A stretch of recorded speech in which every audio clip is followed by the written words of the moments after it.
प्रिय सबैलाई 2025 वर्ष आज बिस्तारै हामीबाट बिदा हुँदैछ। यो वर्षले हामीलाई खुसी पनि दियो, आँसु पनि दियो, सफलता पनि दियो, असफलताबाट पाठ पनि सिकायो।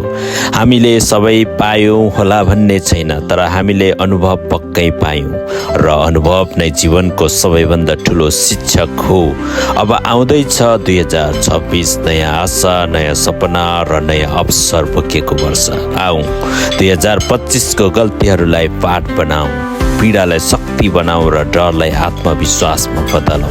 2026 मा हामी अझ दयालु बनाऊ, अझ इमानदार बनाऊ, अझ मेहनती बनाऊ र सबैभन्दा महत्त्वपूर्ण आफूप्रति विश्वास गर्ने बनाऊ। नयाँ वर्षले तपाईको जीवनमा शान्ति, स्वास्थ्य र सफलता र मुस्कान लिएर आओस्। 2025 लाई धन्यवाद, 2026 लाई स्वागत। नयाँ वर्ष 2026 को हार्दिक शुभकामना।